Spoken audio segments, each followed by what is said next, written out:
बिस्मिल्लाहिर्रहमानिर्रहीम। जब भी हम कोई भी आरसीसी मेंबर्स पोर करते हैं, कॉलम की अगर मैं बात करूं या बीम की या कोई भी जो शीयर वाल है या व्हाट्सएवर जो भी कॉलम कंक्रीट स्ट्रक्चर है मेंबर है,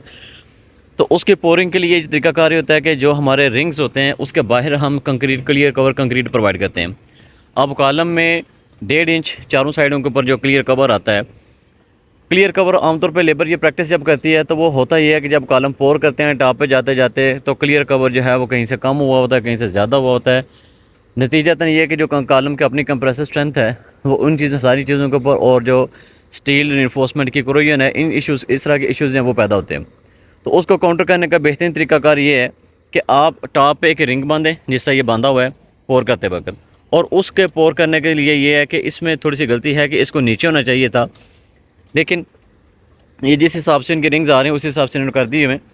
अब इसके एक साइड पे ये स्पेसर लगा हुआ है, दूसरा स्पेसर वो लगा हुआ है, वो कॉर्नर में स्पेसर लगा हुआ है, ये लगा हुआ है, वो लगा हुआ है। अब इसके चारों साइडों पे आप दो दो स्पेसर लगाएं, एक ये एक इधर, इसी तरह की एक ये लगा हुआ है, एक वो लगा हुआ है। तो उसका फ़ायदा ये होता है कि जो हमारा रिंग है ये अपनी शक्ल में अपनी हालत में रिटेन रहता है, मेंटेन रहता है। और उस केस में ये जो कॉलम है, कॉलम के बार्स हैं जिनको हम डबल्स कहते हैं आमतौर पे, इनके ट्विस्ट होने के चांसेस ना होने के बराबर हो जाते हैं।